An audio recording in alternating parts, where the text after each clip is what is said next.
Bom dia, vamos sentar em nome de Jesus. Bom dia, sejam bem-vindos, ainda que distante assim, né? Dá um bom dia para quem você não viu ainda e só bom dia para você, querido. Sejam todos muito bem-vindos. Eu espero que você esteja bem aqui nessa manhã de domingo, que você tenha subido até a casa do Senhor com o coração aberto e cheio de expectativa para receber algo da parte do Senhor, que eu entendo que vai ser bênção não só para a sua vida, mas para a nossa igreja num todo. Eu creio que o Senhor Deus hoje inicia uma obra maravilhosa aqui no nosso meio, amém? Quantos estão alegres por estar na casa do Senhor aqui? Digam amém. Abra aí a sua palavra, por favor, em 1 Coríntios, no capítulo 13. Eu queria começar hoje aqui, eu quero, e claro, com a permissão do Espírito Santo, nós vamos iniciar uma série de mensagens chamada Em Suas Mãos. Está aqui, vamos colocar no telão aqui para o pessoal ver. Essa é a série de mensagens que nós estamos começando hoje, né? Em Suas Mãos, em Suas Mãos. Nas mãos de quem, gente? Que pergunta, né? Vou fazer de novo. Nas mãos de quem? Nas mãos de Deus, né? Não tem melhor, não existem melhores mãos do que as mãos do Senhor para você viver, para você estar, para você se colocar. Mas hoje vai ser uma introdução, hoje vai ser uma espécie de preparação. Nós vamos falar aqui de um primeiro passo, mas eu gostaria de dar a vocês o endereço. Então o culto de hoje nós vamos usar, nós vamos gastar mais para dar um norte, que o Espírito Santo nos aponte o caminho. E eu espero, sinceramente, tenho orado esses dias para que essa palavra seja oportuna. Eu já disse a vocês o que eu entendo por uma palavra oportuna. Uma palavra oportuna é aquela que a gente precisava ouvir naquele dia, naquela hora, naquele tempo. Eu entendo que existem palavras que, por melhores que sejam, maravilhosas, fantásticas, bem elaboradas, mas se elas não são oportunas, elas não causam o efeito que poderiam causar. E o efeito que eu procuro é o de transformação. O primeiro milagre que Jesus realizou num casamento em Caná da Galileia foi o milagre da transformação, da mudança. Ele transformou ali a água em vinho, e hoje é muito comum as pessoas até conversando de forma informal, eles dizem: olha, você viu fulano mudou, né? Fulano mudou da água para o vinho. Então eu entendo que essa mudança, esse deve ser o primeiro milagre que deva acontecer na vida de alguém, no milagre da mudança, o milagre da transformação. Agora, por que Deus transforma a vida de alguém? Bom, em primeiro lugar, para que essa pessoa, uma vez transformada, tenha acesso a Ele, seja dele, pertença a Ele. Agora eu penso que a coisa não para aí, não morre aí. Eu penso que esse não é o fim da transformação do milagre. Eu penso que esse é o início, é o começo de algo muito maior que o Senhor Deus quer fazer. Então eu entendo que Ele transforma a nossa vida, eu entendo que Ele transforma, Ele muda a nossa vida, para que amanhã Ele possa nos usar. Você pode dizer amém? Para que num futuro próximo você se torne um vaso de honra nas mãos dele, para que Ele possa fazer de você o que Ele quiser, para que Ele possa usar a sua vida para a glória dele. Diga amém, irmãos. Eu penso que essa é a intenção de Deus maior, fazer de nós, cumprir em nós um propósito que Ele tem para mim e para você. Sabendo disso, foi necessário que na semana passada a gente falasse um pouco sobre a ação do Espírito Santo. Vocês lembram disso? Quantos de vocês estiveram aqui domingo passado? Nós falamos sobre o batismo com o Espírito Santo, e nós entendemos de uma maneira muito importante o que é o Espírito Santo, na verdade quem é o Espírito Santo, e a importância de sermos cheios do Espírito Santo de Deus. Por quê? Porque em regra, esse nosso processo de mudança, ele é resumidíssimo aqui, né? Mas muito resumido em 3 passos, em 3 fases. O primeiro passo, num primeiro momento, eu recebo Jesus, aceito Ele como Senhor e Salvador da minha vida. Num segundo momento, eu passo pelas águas, e a Bíblia diz em Marcos 16 que quem crer e for batizado será salvo. Então eu preciso passar pelas águas do batismo. E num terceiro passo eu busco o batismo com o Espírito Santo. E o que é ser batizado com o Espírito Santo? É ser cheio do Espírito Santo. E aí nós entendemos a evidência do falar em línguas, e aí depois nós podemos, com a permissão do próprio Espírito Santo, estudar um pouquinho melhor sobre os dons do Espírito. Mas em regra, eu aceito Jesus, eu passo pelas águas, eu sou cheio do Espírito Santo. Aí alguém um dia disse assim para mim: pastor, depois então que eu sou cheio do Espírito Santo, aí acabou, né, pastor? Não, aí é que vai começar. Amém? Então, amém, mirradinho, vamos tentar novamente, irmãos. Aí é que vai começar. Começar o quê? Começar o quê? Começar a ser usado por Deus. Entenda que isso é tão importante, que Jesus deu uma orientação para os discípulos, dizendo: não se ausentem de Jerusalém, até que lá do alto vocês sejam revestidos com o poder de Deus. Eu não quero dizer com isso que uma pessoa que não foi cheia do Espírito Santo não pode fazer nada, não é útil para Deus, não pode ser bênção na vida de alguém. Não é isso que eu estou dizendo.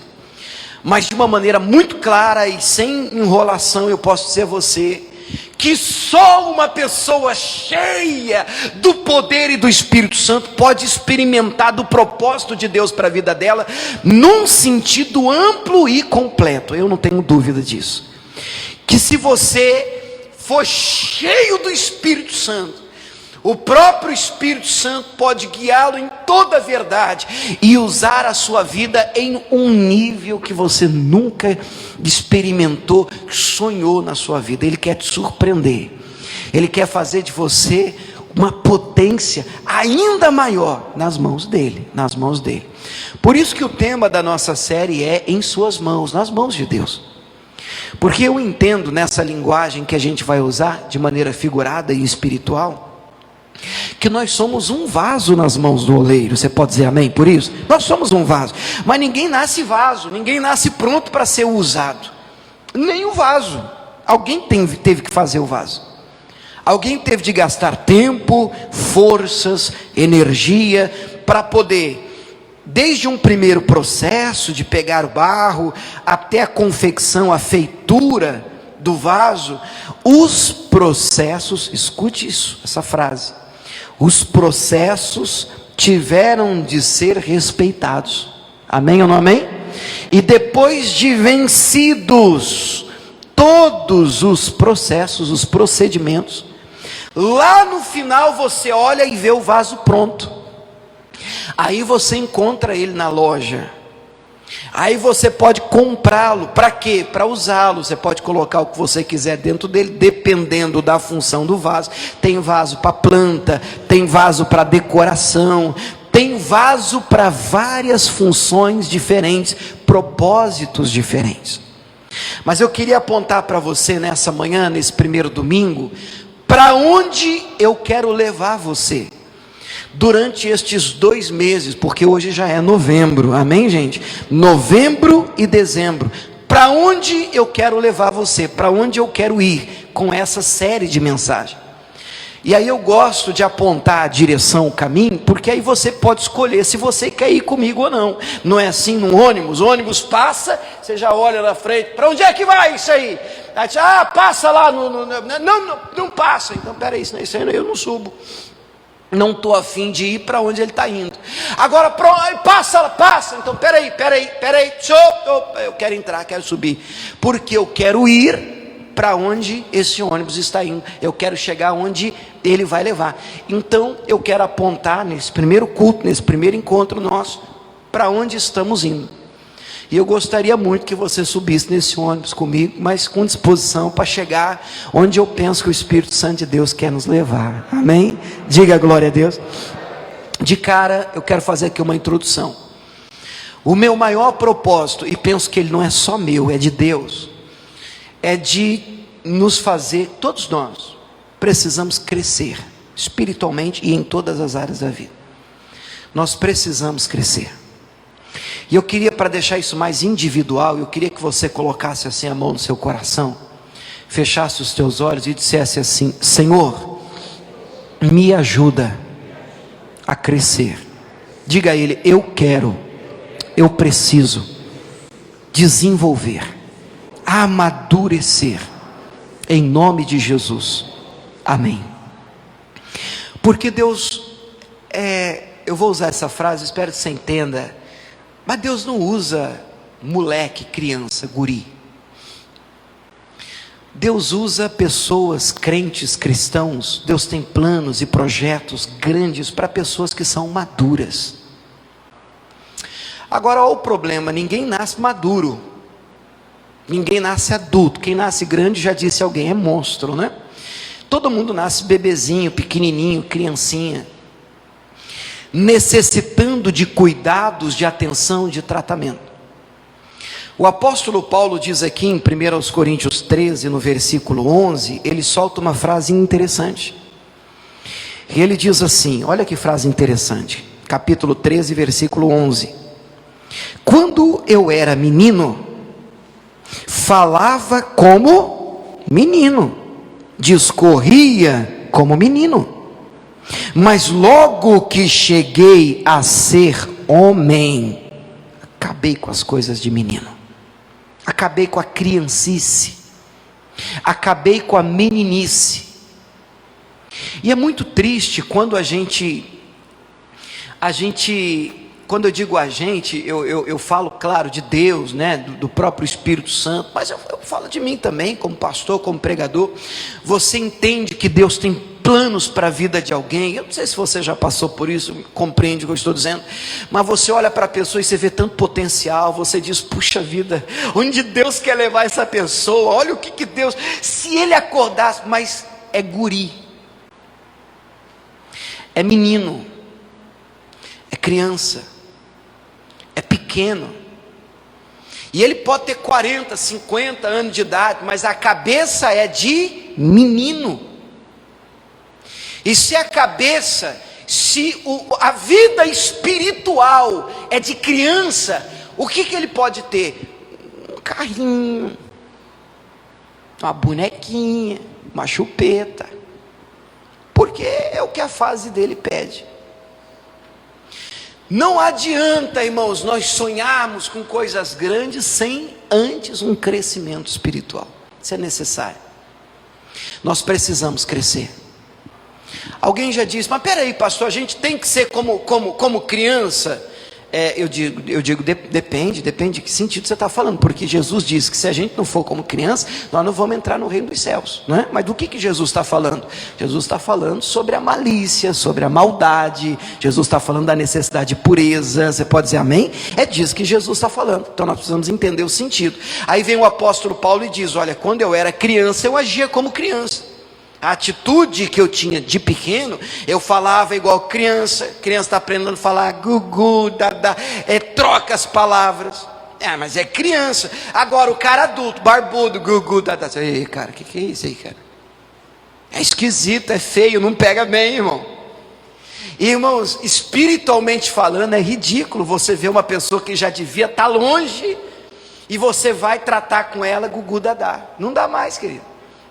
O tempo da fralda passou, não dá mais para o tempo da chupeta. A gente precisa avançar, a gente precisa crescer, porque senão nós não poderemos ser usados na medida, pelo menos, que Deus deseja. Nós não seremos usados nas mãos de Deus, nas mãos do oleiro. Como identificar o menino? Rapidamente, é uma introdução. Ainda em 1 Coríntios, só que no capítulo 2, a Bíblia trata e nos aponta pelo menos 3 tipos de pessoas, 3 grupos. Entenda, minha intenção não é aprofundar nisso, minha intenção é te dar um norte, dizer para você para onde a gente está indo. 1 Coríntios capítulo 2, aqui a gente vê que existem, a Bíblia diz, aponta a existência de 3 grupos de pessoas. Ou você está no primeiro, pastor, não estou no primeiro, você vai se encaixar no segundo. Pastor, não estou no segundo, você vai do terceiro, você não passa. Pastor, não estou em nenhum deles, não tem jeito. Em um deles você está. Pastor, eu estou em todos eles, também não tem jeito. Você só cabe em um dos 3 grupos. Escute isso e, por favor, não pense na pessoa que não veio, no marido que não é convertido. Eu quero que você pense em você. Que grupo você faz parte? Grupo número 1, 1 Coríntios 2,14. O homem natural. Quem é o homem natural? Ora, o homem natural é aquele que não compreende as coisas do Espírito de Deus. Por quê, pessoal? Por quê? O que diz aí? Por quê? Porque parece loucura. Parece loucura. Não pode entendê-las, obviamente. Por quê? Porque elas se discernem, se entendem espiritualmente. E ele é natural. Estão olhando para mim, quem é o natural? O natural é o não convertido. O natural é aquele que ainda não teve uma experiência e não nasceu de novo. Pastor, é esse que é o menino, é o criança? Não, você não entendeu. Ele não nasceu. Só pode ser criança quem nasceu. Esse nem nasceu. Esse não teve um encontro com Deus ainda. Então para ele tudo é, como diz o nome, natural, tudo é normal, tudo é comum. Então quando você tem, ou pelo menos tenta ter, uma conversa espiritual com o natural, ele acha que você é doido. Você já passou por isso? Provavelmente. Você começa a falar com ele, não, em nome de Jesus, nós vamos repreender isso. Ele olha para você, repreender o quê? Ou você diz assim, não, está amarrado. O que você está amarrando? Ele não entende essa linguagem. Você fala assim para ele, não, fulano está andando na carne. Você, como assim? Está pisando no acém, na picanha? Porque ele é natural. Tudo para ele não faz sentido. Ele não conhece essa linguagem espiritual. Estou no óleo. Como assim você está no óleo? Não, vem, aí vem, o Marcos está cantando, deixa queimar o natural. Queima o que, Senhor? Está amarrado. Vai queimar? Porque ele entende tudo naturalmente. Pastor, esse é o pior dos três? Na minha opinião, não. Porque há muita esperança para ele. E você tem que relevar o que ele diz, simplesmente porque ele ainda não teve uma experiência com Deus. Vocês estão entendendo, pessoal? Então ele não nasceu de novo, ele não teve um encontro com Jesus, ele não se converteu. O que eu posso esperar de uma pessoa dessa? Nada, ele está no zero. Então há mais esperança para esse grupo do que para o último grupo que eu vou mostrar para vocês hoje aqui. Mas esse é o natural, é o primeiro grupo. Segundo grupo, tomara que você faça parte desse. 1 Coríntios 2,15. Qual o nome do segundo grupo? É o grupo dos espirituais. Queira Deus que você esteja, que você faça parte desse grupo. O que diz o versículo 15? Mas o que é espiritual discerne bem tudo. Discernimento é entendimento, ele separa as coisas, e ele de ninguém é discernido, porque quem conheceu a mente do Senhor para que possa instruí-lo? Aí ele termina com uma afirmação, mas nós temos a mente de Cristo. Nós quem? Os espirituais. Uma pessoa espiritual, ela tem a mentalidade do Senhor, então ela enxerga as coisas diferente, do ponto de vista do Senhor. É por isso que uma pessoa espiritual, ela às vezes é mal compreendida, interpretada, porque os valores de um homem, de uma mulher espiritual são diferentes. Enquanto o mundo caminha para um glamour, eu tenho que aparecer, eu tenho que ser aplaudido, eu tenho que ser reverenciado, o meu nome tem que estar em evidência. O espiritual, ele vem exatamente na contramão de tudo isso. O espiritual não, que ele cresça. Diga amém, irmãos. A glória é dele. Não, isso é do Senhor. Ele é espiritual. Ele é maduro. Ele Ele não é criança, ele tem discernimento, a mentalidade dele está pronta, olha o que o apóstolo Paulo, um homem espiritual demais, né, que é o apóstolo Paulo, que é quem está escrevendo essa carta. Ele escreve Filipenses dizendo: olha, eu sei estar abatido, eu sei ter em abundância, eu estou instruído a enfrentar toda e qualquer situação, eu posso passar por qualquer coisa, porque Ele me fortalece. A gente conhece esse versículo como: posso todas as coisas naquele que me fortalece. Mas esse é o espírito da carta. Porque o espiritual, não, eu enfrento qualquer situação, porque eu sei que o Senhor me dá força, eu sei que o Senhor está comigo, eu sei que é Ele que dirige a minha vida, a minha mentalidade não está presa aqui e agora, eu sei em quem eu tenho crido, eu sei o que o Senhor tem para mim, eu sei quem é que eu estou servindo, eu sei de quem é a minha vida, para quem eu entreguei. Eu não sirvo pastor, eu não sirvo igreja, eu não estou aqui para agradar fulano ou outro, mesmo sendo espiritual, um crente educado, um crente polite, a fé dele, os olhos dele estão nos céus. Ele não busca um aplauso, um troféu aqui agora, ele está liberto do vício de agradar os outros. Ele sabe quem é que precisa ser agradado. Você pode dizer amém por isso? Isso é espiritual. Quem sabe um dia a gente aprofunda mais nesse estudo dos três. Mas porque eu quero apontar para você o que eu entendo ser o pior dos três grupos, que vem logo em seguida, porque aí termina o capítulo 2, né? E começa o capítulo 3. Como é que começa o 3? Porque você sabe que a Bíblia, de forma original, ela não foi dividida em capítulo e versículo. Era tudo um livro só, né? Então o texto continua, na verdade, trazendo o terceiro grupo. Olha o terceiro grupo. Vamos chamar o terceiro grupo de o homem carnal. Então o primeiro grupo, o natural. O segundo grupo, o espiritual. O terceiro grupo, o carnal. Para mim, de longe, e repito, de longe, o pior dos três grupos, o carnal. Quem é o carnal?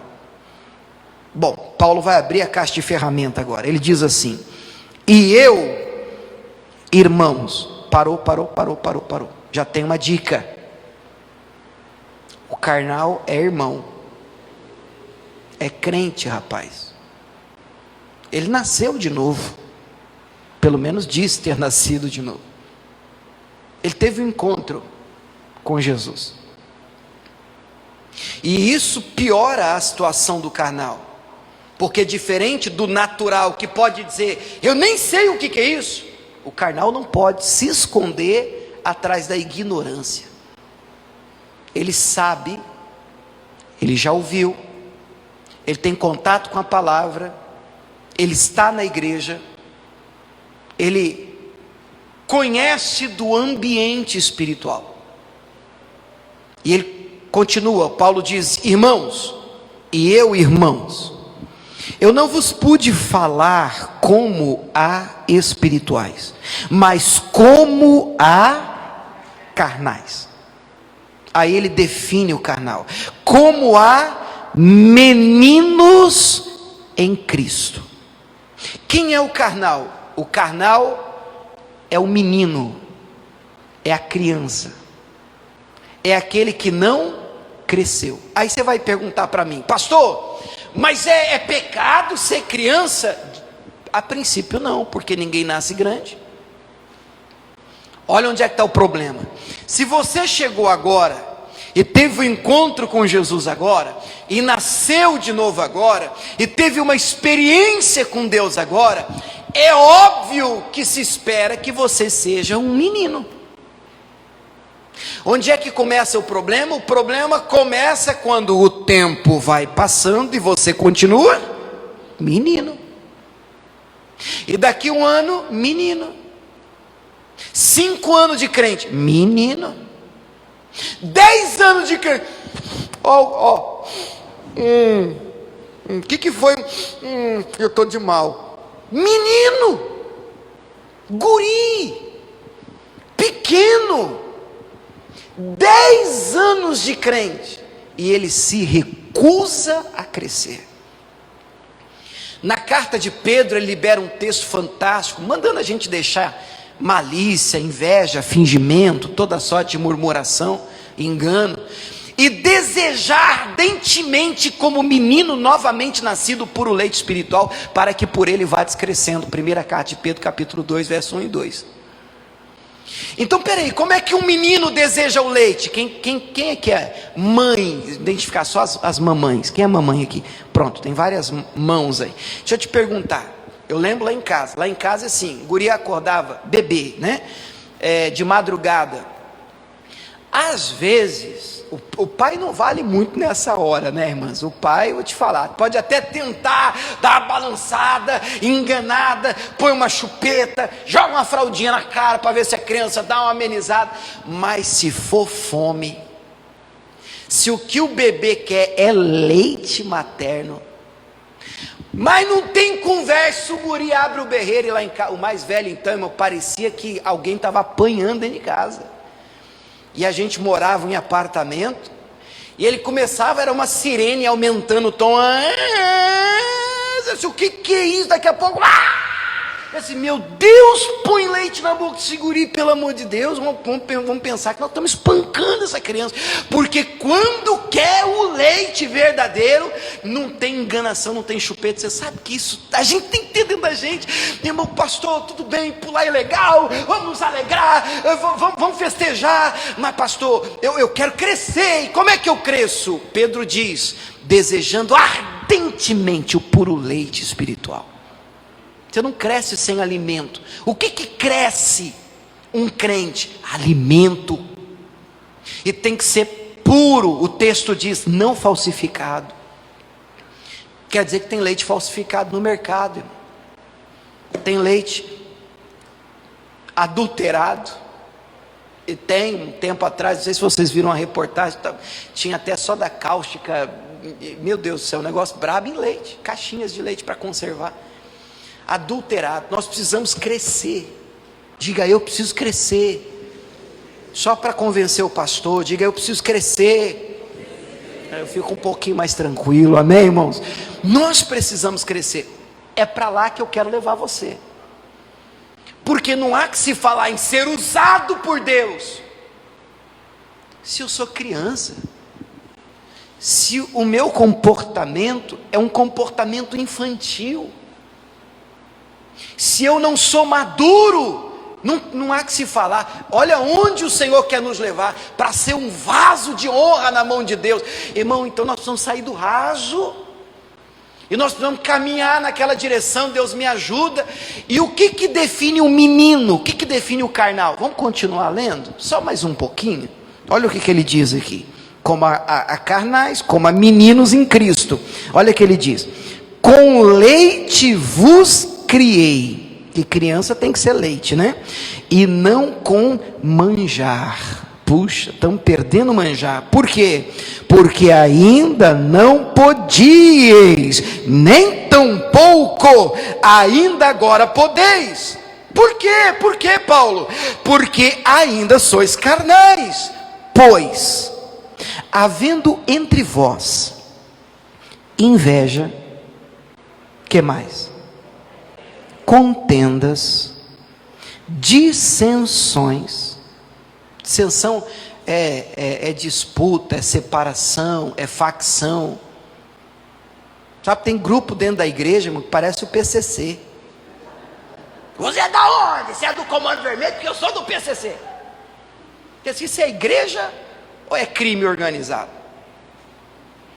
Que céu que é esse, cara? Que a gente vai e diz assim, então, qual é o seu andar? Porque, cara, com esse cara eu não moro não, cara.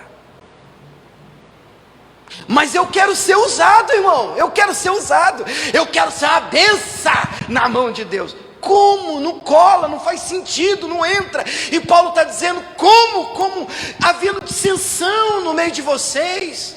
Um fala uma língua, outro não entende, que disputa, e coisa de criança. Criança que é assim não sabe dividir as coisas. Criança que é assim não sabe compartilhar brinquedo.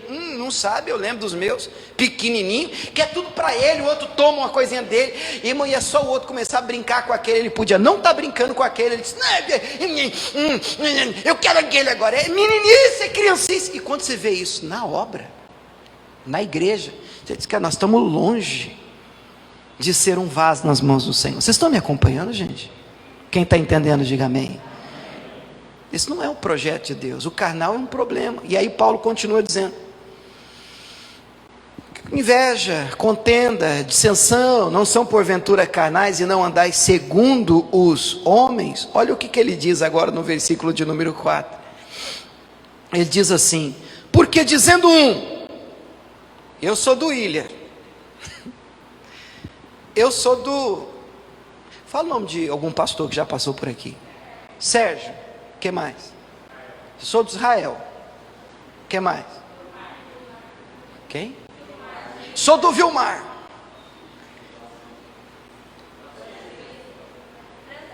Francisco, eu sou do Francisco. Você sabe que tem gente assim, irmão? De que grupo você faz parte? E a turma vem na igreja: então, mas você é de que grupo? Você faz, e qual que é a sua inclinação? Porque olha, eu sou do fulano de tal. Cara, você está mal pra caramba. Vocês estão entendendo a queixa de Paulo? É aqui que Paulo vai dizer: rapaz, um diz que é de Paulo, outro diz que é de Apolo, o outro diz: não, porque eu sou da placa tal, eu sou sangue e graça. Cara, eu sou sangue e Jesus, cara. A gente tem que parar com essa meninice. Paulo chama isso de carnalidade, porque isso atrapalha você de ser usado na plenitude que Deus quer usar você. Você pode dizer amém por isso, irmão? Isso atrapalha o Senhor de nos usar dentro de uma plenitude que o Senhor Deus deseja. Então, qual é o objetivo dessa série que nós estamos começando hoje, irmãos? Levar-nos a um lugar de crescimento espiritual. Diga amém. Aonde nós vamos desenvolver, amadurecer. Para quê? Com que objetivo? Para pôr uma placa dizendo assim: agora eu sou adulto. Não. Para você ser útil, usado pelo Senhor. Deus quer usar você. E Deus deseja tanto potencial que Ele plantou dentro de você. Ele deseja usar você. Puxa, é um desperdício que tantos dons e talentos que você carrega dentro de você, o Senhor não possa trabalhar, não só em você, mas através de você. Eu penso que esse é o desejo do Senhor. Amém?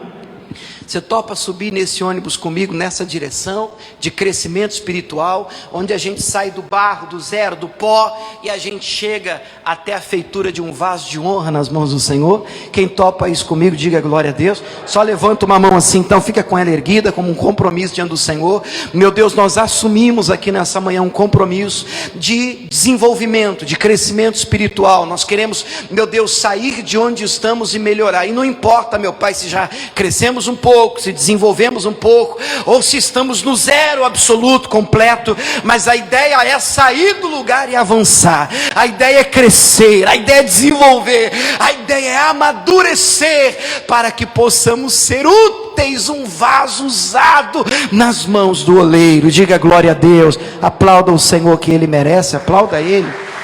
Eu creio. Gente, o texto base é o de Jeremias capítulo 18. Esse vai ser o texto base do nosso estudo. Então, a título de introdução, eu te dou o primeiro passo. Vamos ler pelo menos o início de Jeremias 18. Jeremias está mais ou menos no meio da Bíblia, né? Você abre a Bíblia no meio, normalmente cai em Salmos ou Provérbios, aí você vai um pouquinho para frente. Salmos, Provérbios, Eclesiastes, Cantares, Isaías, Jeremias. Capítulo 18. Você vai perceber que, mesmo sendo um tanto repetitivo, daqui para o final do ano, todo culto eu vou ler esse texto de Jeremias 18, pelo menos eu vou começar com ele. E aí a gente entra no outro passo. Hoje eu quero falar do primeiro passo. Vamos colocar aqui o primeiro passo. Qual que é o primeiro passo? O passo de hoje. Lê aí, você que está aqui na igreja, o pessoal que está em casa, dá uma olhadinha aqui, ó. Qual é o primeiro passo, igreja? A escolha do barro. Nós vamos estudar a partir de hoje a confecção de um vaso, fazendo um paralelo entre um oleiro que trabalha num barro e faz do barro um vaso até a confecção completa do vaso. E de uma maneira espiritual, figurada, a gente vai entender, já que o próprio Deus faz essa comparação, então eu entendo que essa comparação ela é pertinente, ela cabe, e nós vamos entender como é que Deus trabalha em nós, porque na altura do campeonato você sabe que o oleiro é Ele, né? E você já deve ter descoberto que o barro e o vaso somos nós, sou eu e você. Jeremias 18:1 diz assim: a palavra do Senhor que veio a Jeremias, dizendo: levanta-te e desce à casa do oleiro, e lá te farei ouvir as minhas palavras. E desci à casa do oleiro, e eis que ele estava fazendo a sua obra sobre as rodas. Roda é aquele instrumento, antigamente, né, o oleiro pisava embaixo e a roda girava para ele ficar só com as mãos assim no barro, né? E aí o negócio vai girando, ele vai pisando, ele só vai modelando. Então o nome desse instrumento é roda. E ele fazia a obra sobre as rodas. Como o vaso que ele fazia de barro se quebrou na mão do oleiro, tornou a fazer dele um outro vaso, como bem lhe pareceu aos seus olhos fazer. Entenda que até aqui isso é possível. Depois a gente vai ver isso de maneira separada. Até aqui, onde, pastor? O que eu quero dizer com isso? Enquanto o material ainda é barro, ainda que ele esteja tomando a forma de vaso, se alguma coisa der errada até esse ponto do processo, tem conserto. Porque é barro ainda. Você joga água, amassa tudo de novo e faz de novo. Mas depois que passa pelo fogo, há uma mudança no material de barro para cerâmica em regra. E aí se você quebra a cerâmica, não é mais a mesma coisa. Você não tem mais a facilidade de simplesmente apertar. Não, agora, se é barro ainda, não passou pelo fogo, cai no chão e ele amassa. A gente faz de novo. Mas se passou pelo fogo, virou cerâmica, cai no chão, o que acontece? Quebra, vira caco. Então depois a gente vai perceber que existe um limite que nós precisamos, com todo temor ao Espírito Santo, respeitar. Meu Deus, até aqui eu não posso bobear mais, meu Deus. Esse negócio de... Eu sei que... Mas depois eu vou aprofundar nisso, tá? Eu só estou tentando me adiantar aqui para você entender.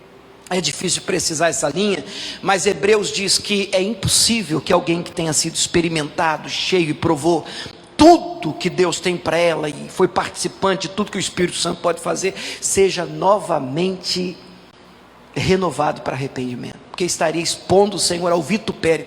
Vitupério é a vergonha, estaria crucificando novamente Jesus. Quer dizer que há um limite. Eu sei que tem gente aí que acaba dizendo: não existe isso. Não existe. Andar com o Senhor é coisa séria. Você pode dizer amém? Mas depois nós vamos tentar, pelo menos de uma maneira não tão precisa, mas pelo menos apontar que existe esse limite dentro desse processo que a gente vai estudar. Mas o ponto de hoje aqui nós fomos escolhidos, irmãos. Puxa, sabe que essa frase fica no meu coração, de ontem para hoje.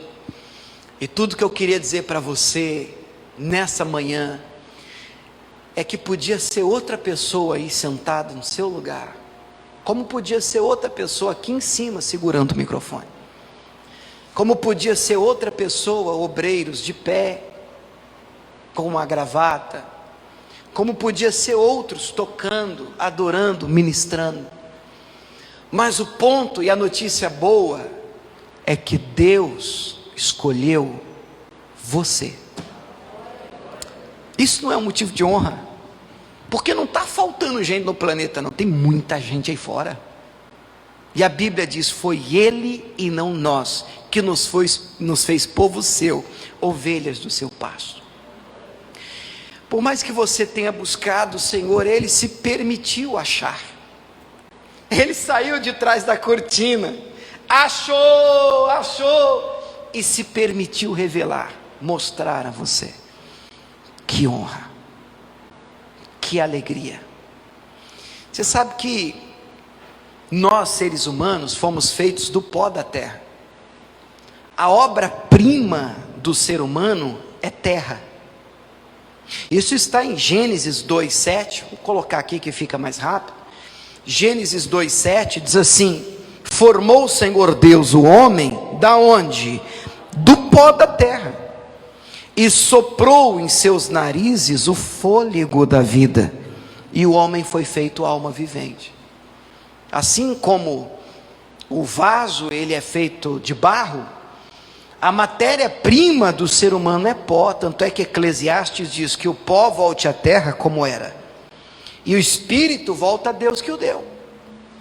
Então a matéria-prima do ser humano é pó. Mas entenda, pó ainda não é barro. Do que o pó precisa para virar barro? Água. Aí vem a Bíblia e diz em João 3:5, Jesus está falando com Nicodemos em João 3, e Jesus diz para Nicodemos no versículo 5: na verdade te digo que aquele que não nascer da água e do Espírito não pode entrar no reino de Deus. Fica mais claro quando Jesus ainda afirma em João 7:38. João 7:38, Jesus diz: quem crê em mim, como diz a Escritura, não é como os outros dizem, não é como eu quero, não é como eu acho, é como está escrito. Quem crê em mim, como está escrito, como diz a Escritura, rios de água viva correrão do seu ventre. Diga glória a Deus. E isso, versículo seguinte, e isso disse ele do Espírito, que haviam de receber os que nele crescem, porque o Espírito Santo ainda não fora dado, por ainda Jesus não ter sido glorificado. Então isso só reforça ainda mais a importância do Espírito Santo na vida do crente. Por isso que nós usamos linguagens como: ele derramou do seu Espírito sobre nós. Por isso que cantamos canções que usam essa linguagem: derrama sobre mim do teu Espírito, derrama. E quando essa água cai no pó, pronto. Agora acabou, pastor. Agora o processo pode começar, porque agora tem barro. Vocês estão me acompanhando, irmãos? Agora existe a obra-prima. E detalhe, para quem faz vaso mesmo, e eu não sou oleiro, irmão, sou pastor, mas hoje tem muito material na internet, você pode pesquisar. Você sabe que não é qualquer barro que serve. O barro mais famoso é a argila, para fazer algum tipo de material, é a argila. Então a cena que eu tenho na minha cabeça, se você me permite dizer assim, a cena que eu tenho é de Deus. Claro que não foi assim, estou explicando para você na minha cabeça, como é que eu enxergo. Deus descendo no brejo, aí Deus vem no brejo para escolher um barro, para ver se vira alguma coisa. Aí Deus, vocês estão vendo Deus? Vocês têm que me ajudar, ajuda o pastor, amém? Deus no brejo, aí ele olha, isso aqui não vai dar, esse dá. O William, ruim, negócio brabo, brejo. E ele vem, mas é pó molhado já. Então ele vem e separa esse barro. Já dá para trabalhar nele? Não dá ainda não. Mas puxa, tanto barro no brejo, e ele olhou para mim, já estou feliz.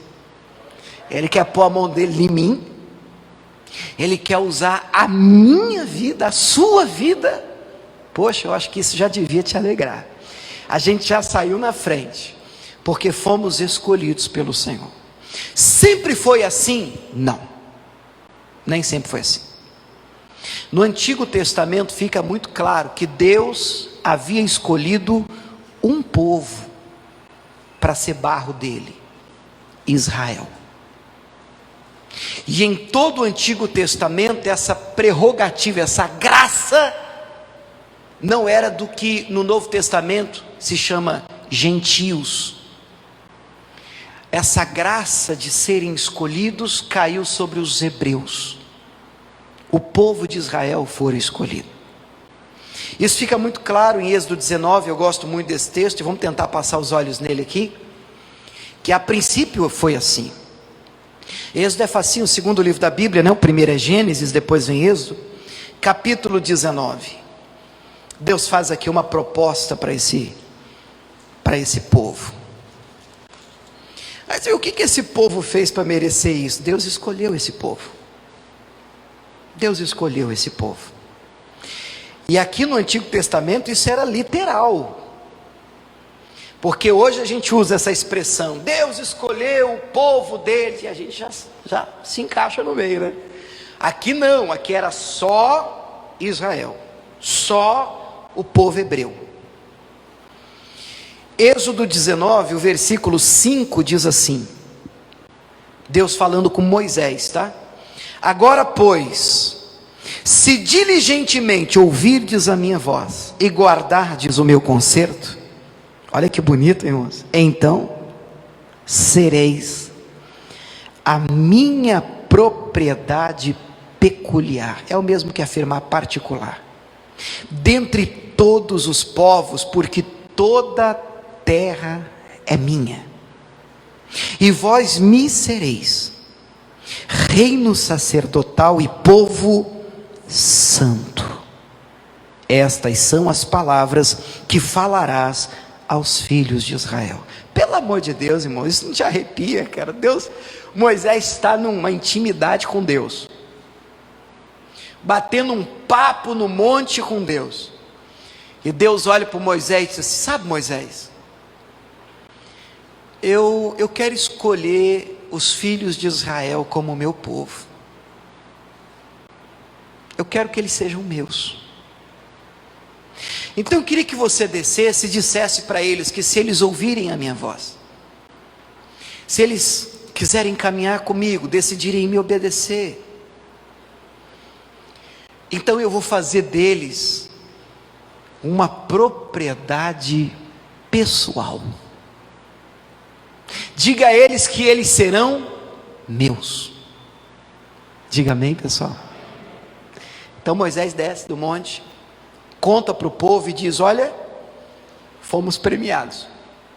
Claro que eu estou aqui contando do meu jeito, né? Depois você pode ler o texto completo. Fomos premiados.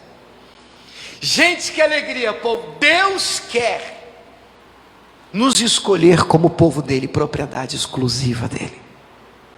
Que nós temos de ouvir a voz do Senhor. O que vocês acham? O que o povo responde? Versículo 8. Pula para o 8. O povo respondeu a uma só voz e disse, tudo que o Senhor tem falado, faremos. E Moisés volta para o monte e relata tudo isso ao Senhor, as palavras do povo. Então no versículo 10, Deus manda o povo se preparar para o encontro. Então tá bom, combinado. Vocês são um povo meu. Então vamos estreitar esse relacionamento. Vamos deixar isso mais pessoal. Porque até esse momento Deus tratava com quem? Moisés. Então vamos fazer o seguinte. Fala para eles que eu quero marcar um encontro com eles. Amém ou não amém? Eu quero marcar um encontro com eles, Moisés. Fala para eles o seguinte. Fala para eles se santificar, no versículo 10. E fala para eles ficarem prontos para o terceiro dia, no versículo 11. Porque eu vou descer aqui no Monte Sinai. E eu vou descer na presença deles, diante dos olhos de todos eles, do meu povo. E então no versículo 13, há só uma ordenança: respeitem os limites, ninguém deve tocar no monte antes da hora, porque limites precisam ser respeitados mesmo pelo povo de Deus. Diga amém, pessoal? Limites da palavra têm que ser respeitados. Só que quando, versículo 13, soar a buzina longamente, é o sinal para vocês se aproximarem de mim. Diga glória a Deus. Moisés, combinado, Moisés, combinado. Conta para o povo, vê se o povo topa. Beleza, o povo topou. Se prepararam, se santificaram, se consagraram. E aí começa o capítulo 20. O capítulo 20 começa na intimidade. Moisés ainda está no monte, ele recebe os 10 mandamentos, os famosos 10 mandamentos. E aí lá no versículo 18, pula para o 18, diz assim, agora eu estou no capítulo 20, versículo 18. E todo o povo viu, o povo estava lá no pé do monte. O que o povo viu, gente? Trovões, o que mais? Relâmpagos, o que mais, pessoal, que o povo viu? O sonido da buzina, o monte fumegando, e o povo vendo isso, retirou-se e pôs-se de longe. Que triste, é de cortar o coração. Quem é casado aqui? Quem já namorou pelo menos, e pode levantar a mão, né? Deixa eu te falar uma coisa. Lembra quando você marca o encontro? Aí você marca o encontro com ele, com ela. Porque a linguagem da Bíblia é essa. Deus, Cristo, é o noivo. E Ele aguarda pela noiva, a igreja, que somos nós, o povo dele. Então, eu já fiz alguns casamentos, eu sei que o noivo ele entra primeiro e ele fica aqui, normalmente, bem na frente do altar, todo engomadinho, em regra, nervoso. E tem umas noivas assim que ainda dá um chazinho de espera, que é para judiar do irmão. E aí ele fica, e tem gente que fica nervoso, irmão, e soa, treme, e tem gente que fica nervoso, fica rindo, de nervoso. Você já viu gente assim? Mas ele está nervoso, ele não sabe o que dizer. E o tempo vai passando e o noivo está. E claro, parafraseando, eu entendo assim, o Senhor está lá no monte. Hoje é o dia de encontrar a minha noiva. E ele desce no monte, desce diferente. Trovão, raio, relâmpago. Eu não sei se eles esperavam as borboletas, um arco-íris. Mas Deus desceu com força. O monte começou a fumegar, sair fumaça do monte. Então todo o ambiente parecia mais um filme de terror crente, irmão, do que um filme de romance. Só que o sinal para subir foi dado. No meio dessa fumaceira, trovoada e relâmpago, o barulho da buzina. Pé, Deus. Estou só esperando ela entrar na igreja aqui, subir no monte agora, cadê minha noiva? E lá embaixo, o que acontecia? O quê?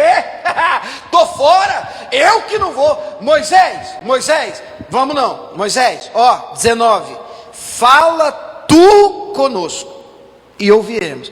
Não fale Deus conosco para que não morramos, Ainda hoje, mesmo sendo povo de Deus, e Deus escolheu eles por povo, ainda hoje essa síndrome, eu como pastor digo isso, mas sem sombra de dúvida, ela está presente. Para mim é uma síndrome, é uma doença. Que síndrome? De terceirizar o encontro com Deus. Eu sei que as pessoas vêm para mim, pastor, você ora por mim? Até aí beleza, nós estamos aqui para isso.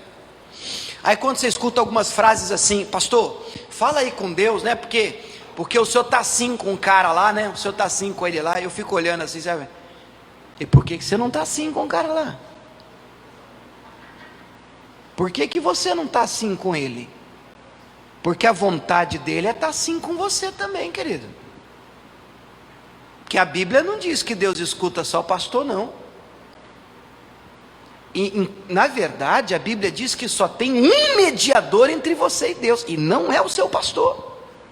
Foi o tempo no Antigo Testamento em que você precisava de um sacerdote para falar com Deus.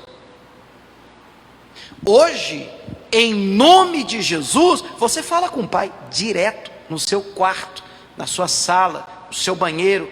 Você diz, Pai, eu entro na tua presença em nome de Jesus. Ele diz, eu sou o caminho, a verdade e a vida, e ninguém vem ao Pai se não for por mim.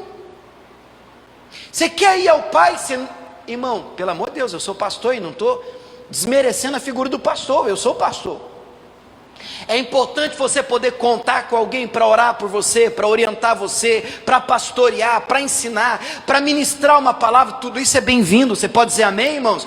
Mas o seu relacionamento com Deus não pode, e 1000 vezes, irmãos, não pode depender de homem nenhum, por mais santo que ele seja. Ouça pela fé o sonido da buzina, que faz anos que esse sonido toca, chamando você para um relacionamento pessoal e direto com Ele.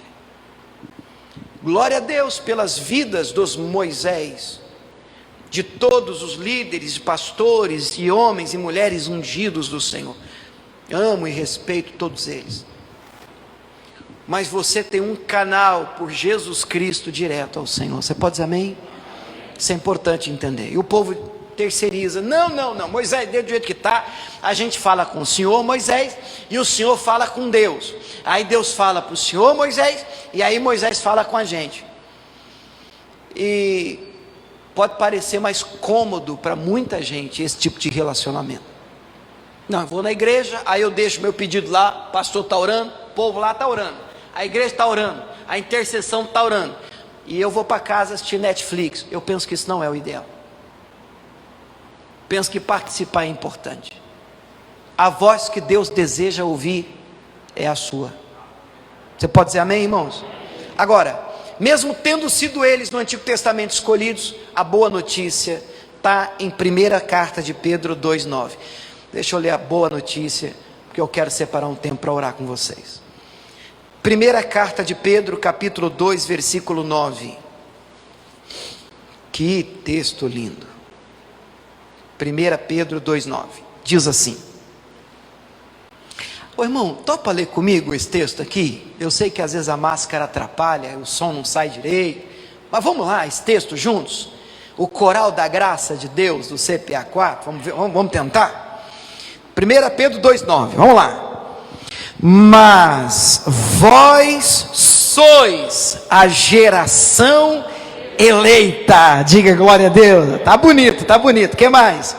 O sacerdócio real, o que mais? A nação santa, o povo adquirido, comprado pelo sangue de Jesus. Para quê? Para que anuncieis as virtudes daquele que vos chamou das trevas para a sua maravilhosa luz, vós que em outro tempo não éreis povo, verdade, nós não éramos não, mas agora sois povo de Deus, que não tinhais alcançado misericórdia, mas agora alcançastes misericórdia. Diga glória a Deus. Você pode aplaudir o Senhor por essa palavra? Que coisa linda! Fomos comprados, adquiridos por bom preço, o preço do sangue de Jesus. Ele te comprou, Ele pagou por você, Ele te escolheu, Ele foi no brejo do mundo aí fora, olhou para o William, José, Maria, sei lá o seu nome, cada um vê o seu, eu estou vendo o meu lado aqui, e ele foi no brejo e disse: William, eu te quero, e o negócio estava feio, e ele disse: não, vai assim, eu sei que daqui pode sair um vaso, está longe de ser um vaso, há muita sujeira, muito fiapo, muita pedra, muita dureza no barro, mas vem cá que nós vamos trabalhar em você, William, eu compro você, eu pago por você, do jeito que você está, mas você não vai ficar do jeito que você está, do jeito que eu te encontrei, eu vou levar você para a roda. Diga amém, irmãos. Eu vou levar você para o processo. Para quê? Para que eu te escolhi? Para que eu te separei? O texto diz, que nós acabamos de ler: nação santa, povo adquirido. Para quê? Para que anuncieis a virtude daquele que chamou você do brejo para a luz. O brejo é por minha conta. daquele que foi no brejo, tirou você das trevas do pecado, escolheu você sem nenhuma virtude, separou você, e agora Ele quer agir em você. Mas para quê? Tem um propósito. Tem, para que você anuncie o Senhor. Qual é o propósito, em outras palavras? Para usar você, para que você seja um instrumento que alcance outras vidas, para que você também seja um instrumento de Deus, e no brejo aí fora, encontre potencial em pessoas que estão perdidas, e o mundo diz, isso não vale nada, isso aí não tem valor, isso não presta, mas você que foi perdoado, você que foi lavado, você que foi redimido, você que não valia nada, sabe, lembra de onde Deus tirou você, e Ele escolheu sem que você o merecesse. Você sabe o que Deus fez na sua vida, você começa a olhar para as pessoas aí fora, e entende, e crê, e percebe que Deus pode fazer o mesmo pelos outros. Gente, isso é fantástico, isso é Evangelho de Cristo. Irmãos, nós vamos parar aqui hoje, entendendo que estamos nos preparando para um segundo passo. Qual é o segundo passo que nós vamos ver semana que vem? Hoje nós vimos o primeiro é a escolha do barro, e Deus nos escolheu, diga glória a Deus. E uma vez escolhidos, e agora Deus vai precisar limpar o barro. Então o pedido que eu queria fazer a vocês é que evitasse faltar nesses domingos, para você não perder o processo. Você pode dizer amém? Para você não perder o processo. Tudo bem que a gente tem transmitido e fica disponível no Facebook da igreja, IGD CPA 4, e no meu canal lá do YouTube, William Sodré, fica lá disponível. Inclusive eu vou transmitir essa série só de manhã, pessoal que está acompanhando em casa, só o culto de 7h30 da manhã, e hoje nós temos 3 cultos, né? Esse 7h30 da manhã, daqui a pouco tem outro 10 horas, e o último culto de hoje às 18 horas, em todos eles eu quero falar desse processo. Então, como é a mesma mensagem, vou transmitir só de manhã. Agora, evite faltar, porque hoje nós vimos que Deus escolheu o barro. Semana que vem, o barro precisa ser limpo, porque o barro vem pastor, mas mais sujo que o barro, mas vem muito fiapo, vem pedra, pedregulho, sujeira. Não dá para você modelar o vaso, porque você começa a modelar, aquilo atrapalha. Você tem que purificar, limpar o barro. E nós vamos perceber como é que isso se aplica na nossa vida. Por que eu gostaria que você não faltasse? Porque imagina que você fica um tempo fora, serão 2 meses de processo. Um domingo que você voltasse, assim, pastor, eu saí daqui, eu estava sendo escolhido, já virei vaso já. Você pulou, você desrespeitou o processo, e processos não podem ser abreviados, desrespeitados, porque senão a coisa não funciona. Amém? Quem entendeu, diga glória a Deus. Você pode aplaudir o Senhor mais uma vez? Vamos ficar de pé? Em nome de Jesus. Pode ser um mi para mim aí? Vamos tentar. Coloca a mão no seu coração. Eu quero ser, diga a Ele, Senhor amado, Senhor amado, como um vaso nas mãos do oleiro. Quebra minha vida, quebra minha vida, me faça de novo, e me faça de novo. Eu quero ser, eu quero ser, eu quero ser um vaso novo. Ó, como tu queres, ó, como tu queres, Senhor amado, Senhor amado. Tu és o oleiro, tu és o oleiro, e eu o vaso, quebra quebra a minha vida, quebra a minha vida e me faça de novo, e me faça. Eu quero ser, eu quero ser Deus, um vaso novo, Deus, um vaso. Ó Deus, nós estamos diante de Ti, Senhor, alegres, meu Deus, porque fomos escolhidos pelo Senhor.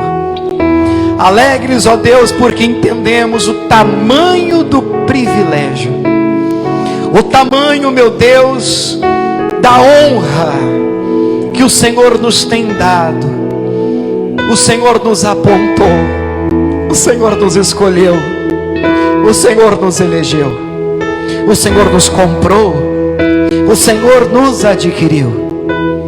Não éramos povo do Senhor, não éramos povo teu, não éramos do Senhor, mas aprove ao Senhor olhar para nós, enviar Jesus Cristo, e pagou o preço de sangue na cruz do Calvário, para perdoar os nossos pecados, e abrindo o caminho, rasgando o véu, nos enxertou na videira verdadeira. Não éramos ramos, mas fomos enxertados. Recebemos o privilégio de fazer parte da família de Deus. Aleluia! Oh, você pode dizer glória a Deus. Levante a tua voz a Ele, adore a Ele. Hoje é dia de honrá-lo, hoje é dia de dizer ao Senhor obrigado, Senhor, pela escolha. Obrigado, ó Deus, por ter me visto, por ter me enxergado, por ter me escolhido, por ter me separado dentre tantos, dentre tantas. O Senhor olhou para nós como povo teu, Senhor. Ah, Deus, que alegria! Ah, Deus, que privilégio! Nós te amamos, ó Deus. O que dizer, ó Deus, diante de tamanha honra? Como nos expressar diante de tamanho privilégio? Se não honrá-lo, Deus, se não adorá-lo, Deus, se não dizer que nós te amamos, que nós te honramos, que nós te louvamos. Oh glória! Aleluia, aleluia, aleluia, aleluia, aleluia. Oh ricanta riapa choro parchuri di aria la la. Oh ricanta riacha riapa churi di co. Aleluia. Levante as mãos para Ele e vamos adorá-lo nessa manhã. Aleluia. Eu quero ser, Senhor amado, Senhor amado, como um vaso nas mãos do oleiro. Quebra minha vida e me faça de novo. Eu quero ser, eu quero ser, eu quero ser um vaso novo. Ó como tu queres, ó como tu queres, Senhor amado, Senhor amado. Diga a Ele, tu és o oleiro, tu és o oleiro, e eu vaso, e eu vaso.